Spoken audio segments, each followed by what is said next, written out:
So yeah, this Saturday is the first event for Fight to Change. It's a nonprofit that my friend Israel Cantu started. We're just trying to raise some funds to help the fighters out in the future. Like, we do so many events. We've been around so long. Like, I've been doing matchmaking, and I actually put up cages and boxing rings for the past 8-9 years, I think. And I just want to help out the fighters, man. Like, a lot of these fighters, they're amateurs, and they people want to say they fight for free, but they really don't. Like this kid. Like, I got Jason Cruz. If you want to point to him, hey Jason, say what's up. Hello. Yeah, like, he has to pay for medicals. How much are your medicals? Like $8,200. Yeah. $8,200 he has to pay for medicals, and he's got to get his eyes done and stuff like that. Paycheck to paycheck. So he has to do it once a year, and if he decides to fight a different state, he might have to do another one, because sometimes they only last for 6 months. So it depends on where he's fighting at. So every fighter, amateur, has to pay $8,200. They have to get a year to get their blood done, and to get their eyes. The eye exam is like another $60, depending on what doctor you go to. Yeah, so you're probably spending like $140. Give or take 140. So. Who gets the $8,200? The state? No, the doctors. So that goes to the doctor. Yeah. Yeah, like you go to your doctor, and you get your LabQuest, or get some money. Oh yeah, that's true. Yeah, you're paying LabQuest. You're not paying me. Yeah. Or when you go to your eye doctor, you're paying your eye doctor. Well, yeah, that's an expense they have to pay to fight for free. So $150 out of his pocket to fight, and things like that. And he's also got to pay for his training, gear. Sometimes he'll do privates, and things like that. So what our goal is, we raise some funds. I might have a fighter that's I want to fight, but I don't have the bread to pay for the eyes. I was like, we got a doctor that will help you out, and blah blah blah. We'll make a donation to that, and blah blah blah, and get their eyes done. Yeah, tell me about some of the doctors. Do you have names?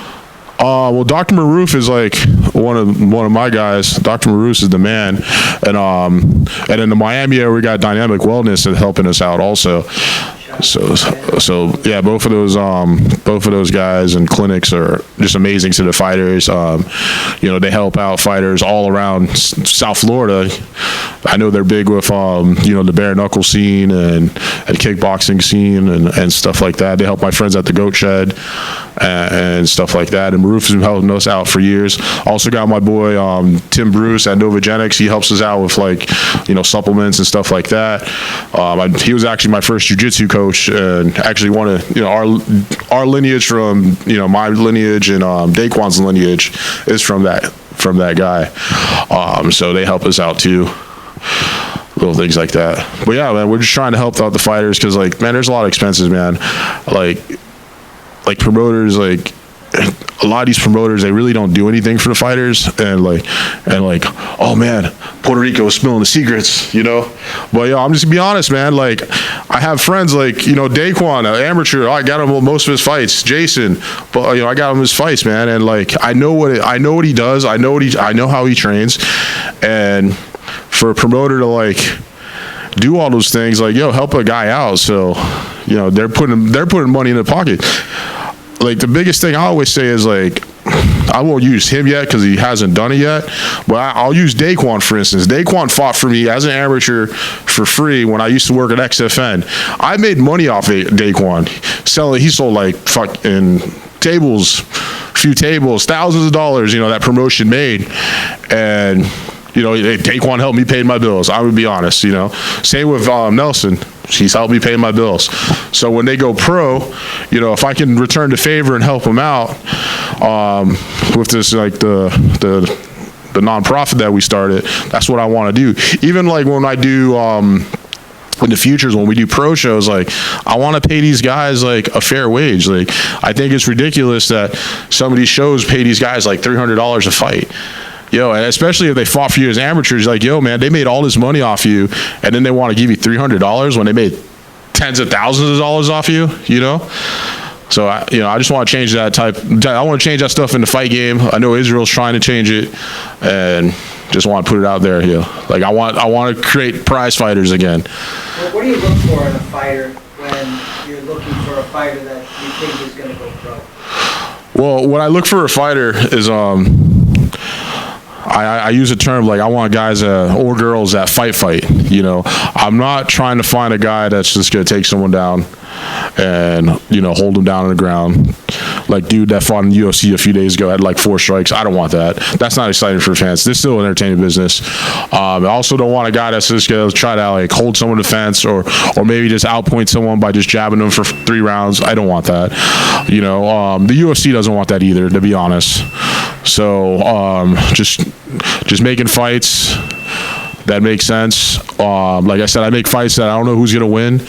Like I also said, like when we're talking to pros, like if you fight from Combat Club, I'm not giving you an easy fight. He's fighting an undefeated opponent. Like if I was another gym or if I was another promoter that had a promotion, I'd probably give him like an easy fight. But the guys at Combat Club, they really don't want that. If I gave Jason a guy that was 0-3, he'd probably tell me no. It's a waste of time. That's what he'll say. That's the mentality all these guys have. It's a waste of time. If I offered Daquan, I remember some kid hit us up and he was like 0-3, and Daquan's like, man, I don't want to wake up for that, So, but that's in the fighting game business. But yeah, I just look for guys that fight. And I think I do a pretty good job of it. Because like right now, like some of my amateurs that went pro, a lot of them are like undefeated. I have Stanley Dorsonville. He's a 155. He was one of my 155er champions, one of the Rise of the Warrior champions. He's undefeated, 4-0. Like that's another guy. Like if anyone in Florida fights him, he probably beats him. Not even probably. I think he destroys him. Honestly, I got Luis Hernandez, who's going to fight an XFC card. In a couple weeks. He's one of my amateur champions, undefeated pro, all finishes. Had the fastest knockout in Florida in MMA at Titan. I don't know if you remember that. Got Too Solid Jen Benacourt. He's another undefeated amateur champion I have. No 125er in Florida is going to beat him in the pro scene. Yeah, no one. I have to send our guys to different states to go get fights. That's how good they progress as amateurs. Like they're not like scrubs. Daquan, like we might have to send this next fight, will probably be out of state, and things like that. So those are the type of fighters I got. Who else? Lazaro Derong, that was from the Goat Shed. Like he fought at PFL last year and got a split decision. He's undefeated still because the last fight was a draw with Danny Sabatello. I don't know if you remember that. That's a big deal. Wow, man, there's so many fighters. Like, I got Roy Unbroken. He's going to be an Ultimate Fighter this year. They just done filming, and I think that kid, he's going to go far, man. He's going to be a top contender. Right. So when we talk about Roy, the first time I had seen him fight for XFN, you just know. Yeah. When you see them fight, I've seen enough fights that you just know. Yeah. Like what? He's ready for the show. Yeah. He needed a bunch of training. He needed to learn, all the scenarios. If this happens, what do I do? And he just needed some more training, but he was ready. Yeah, he was ready, and like now he's an Ultimate Fighter. He won a regional title for Anthony Pettis' show. The dude's gonna go far, So guys like that, tell Jason what Jason needs to do in this upcoming fight. Well, the good thing is, Jason trains with guys like that. He trains with Too Solid. You're going Too Solid a few days ago, right? Yeah. So we give him those looks already. They're actually starting to rub off on him. He was kind of dorky like 2 years ago when I first met him. He's still dorky though, but he's becoming a legit fighter in this gym. He's actually one of the tougher amateurs in this gym. The pros go with him like all the time because he gives them good work.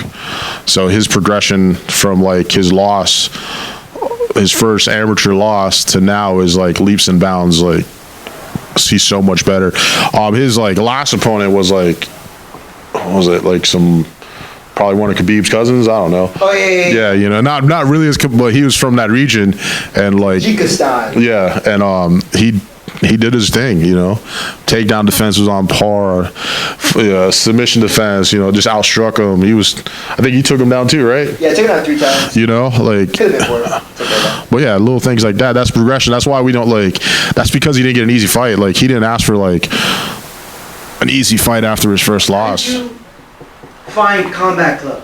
Oh, so I started off as a boxer, and in 2019 I had a concussion, and 2020 is when the COVID pandemic hit, so that ruined everything. Not just my thing, everyone's thing. So I was skating one day, and then I made some friends, because that's what you do at skate parks, you make friends. And he was like, I was telling him my story, and he was like, yo, I trained jiu-jitsu, you should get back into it.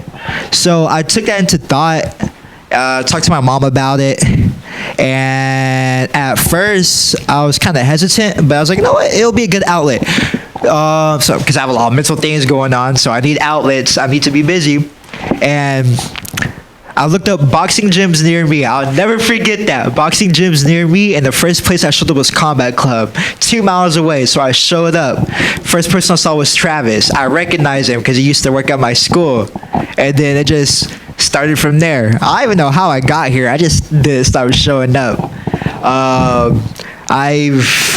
There are days when I wake up and I'm like, I don't feel like showing up today, but I still show up, because at the end of the day, I'm going to come in feeling worse and come out feeling better than the way I came in. So at the end of the day, I don't even know how I showed up here. I just showed up one day. Yeah, and what's the best thing that you like about Combat Club? The best thing I like is the energy, the family vibe, the work ethic. The work ethic is like awesome. I've been to other gyms, like when I'm out of town in Atlanta and in like Okeechobee, and there are times when I'm like, oh, that's it? The class is done? I don't think it's a water break. And I'll feel disappointed, because I'm like, dude, I wasted what, like 10 gallons of gas to show up here and not get the same amount of work I would have had if I just was at Combat Club. So it's like it's a double-edged sword. You get a lot, but now you expect a lot from everywhere else, and sometimes you don't get that. All right, anything else to say? Shout out to God. I gotta shout out to God, because I mean, I messed up in the head. I'm going to be honest, and I wouldn't be here without him. I have an opportunity to work, skate almost every day, and do MMA, and have one of my first sponsors, because my mom considers herself my sponsor too, because she has her own business. Shout out, Mom. Shout out, moms. And like, there are people out there who are like, dude, I work a part-time job, I'm in school, I don't have time to train every day. Well, guess what? I work a full-time job. I go to school every Thursday. I skate every day, and I still have time to show up here. It's like, there's really no excuse. If you're going to do it, you're going to do it, if you really want to do it at the end of the day. So. All right, how can everyone follow you? Jason Cruz MMA. That's my Instagram handle, all one word, Jason Cruz MMA. You might see a whole bunch of skateboarding videos and just like 5 MMA videos. But I mean, it's a passion. I mean, I love it. All right, well, we're going to see you. There's going to be a lot more videos in the future. 100%. I'm trying to work out how to collab MMA and skateboarding. Maybe like a MMA shadow box session on the skateboard. That would be so awesome. Yeah, well, I know that you do the MMA and rock concerts. Next time we have the big cage, we'll throw like a skateboard ramp in there. Yes, dude, bro. Oh my gosh, that would be so. Like the intermission or something. Bro, I will bring one of my 7 boards I have made and do like the craziest trick. Yeah, I think we'll do that. We should. Yeah. I mean, hey, there was one show that we did. I don't know if Steve was there. They were playing like Mortal Kombat for the intermission at the Hard Rock. Remember? Yo. Yeah. What are these fights? Yeah, they were playing like professional Mortal Kombat in between like it was called like Fight Game or something. Yeah. Like one of our guys in the gym fought. Maybe I should bring my board and do just like a simple game. Yeah. So, but yeah, this Sunday we're doing the fights here at Combat Club. It's gonna be crazy because like we're gonna turn this gym into a venue. I have the best guys in the game right now. I have Israel Cantu. He does all the cage work. He's going to put like these crazy lights in the gym. We're going to have all these seats and things like that. He's got the best production in Florida. Nah, man, he's got the best. No, we travel everywhere. We got one of the best production teams for MMA and combat sports in the United States, to be honest. People at home watch it. So if you want to watch the show on pay-per-view, it's fightthechange.com. The number 2, not spelled out. You can buy it a pay-per-view. You can enter a fighter's name. Like if you're watching Cruz, you put his name. We actually give a cut of commission to the fighters. That's another way we actually giving back to the fighters, because a lot of shows don't give out commission to fighters, believe it or not. Or you can actually come to Lantana. The doors open at 4. You can buy tickets. Tickets are starting at $35. First fight's at 5. And you can just come here. There's gonna be barbecue. We're gonna be doing some burgers, hot dogs, things like that. So yeah. Let's go. Yeah, man. First fight 5 o'clock. Grappling, kickboxing, and MMA fights. So yeah, it was be a good time. But yeah, guys, follow the Fighting News on their YouTube. Go on their Instagram. Follow them on there. Subscribe on YouTube. You don't really follow people on YouTube. I don't know. You guys have a TikTok? Because I'm not a TikTok guy. Yeah, TikTok. They're on MySpace. Used to be. But yeah, make sure to follow them on all platforms. Let's bring these guys up. I remember like years ago they won like podcast of the year. Yeah. Best MMA website. Yeah, best MMA website. I was a podcast of the year. Oh, word. Yeah. Yeah, I used to have a podcast. Really? Yeah.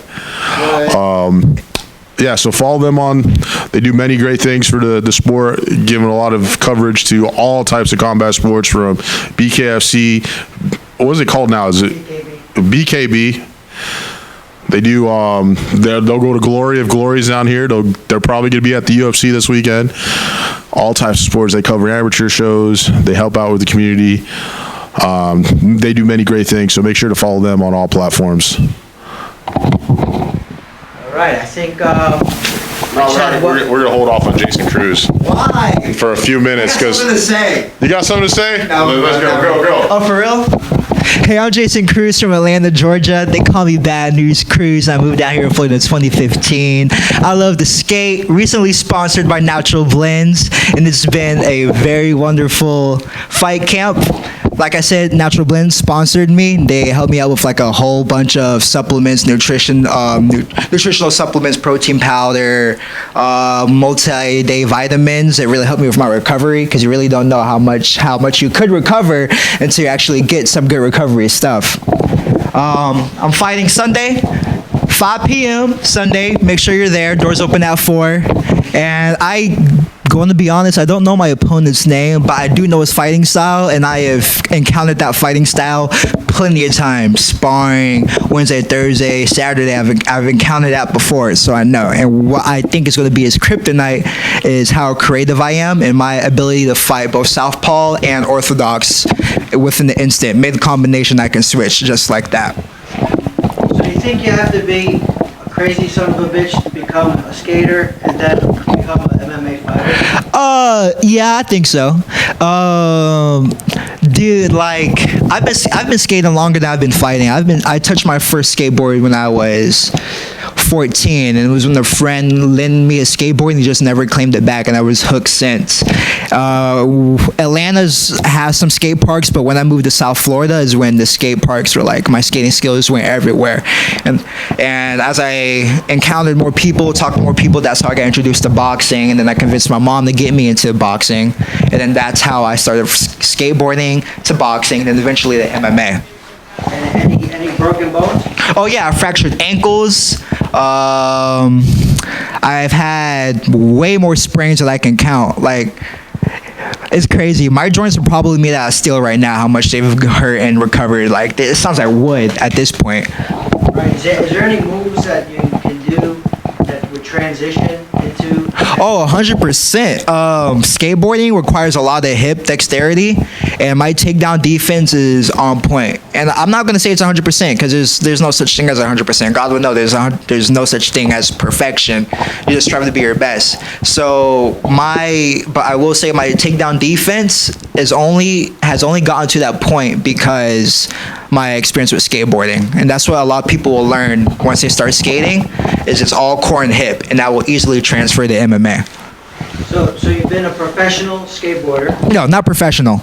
Never, not professional. I don't want to be a professional skateboarder because I feel like it takes the fun out of skateboarding. Same thing with MMA. I'm not over here thinking about, oh, I want to go pro, I want to go pro. I'm just enjoying the journey, because when you enjoy the journey, you walk longer than the people who are just there for the destination. And then going pro is just a perk behind it. I know I'm good enough to go pro, but I'm not going to stress myself like, oh, what if I don't go pro before I'm 25?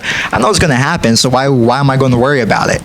It's all about the work ethic at the end of the day. The work ethic comes first, and then going pro is going to naturally come afterwards. Yeah, tell me about your workouts and training at Combat. Oh, so my workouts, it's a lot of explosive strength and conditioning. One thing I do want to say is I don't try to focus on I need to like get some more muscle mass, but not a lot, because of my fighting style, I have to stay very fluid, flinchy, and the more muscle mass you get, it's just going to slow you down. So my coach focuses on explosiveness, quick reaction times. So I work on that, I would say, Saturday and Friday. And I'm also going to venture on and get a strength and conditioning coach to help me personally with that stuff too. All right, great. And anything to say to your opponent? No, I mean, he's a family dude. That's cool. I wish him luck. All right, good luck. Guy. Oh, his name's Angel? Oh, good luck, Angel.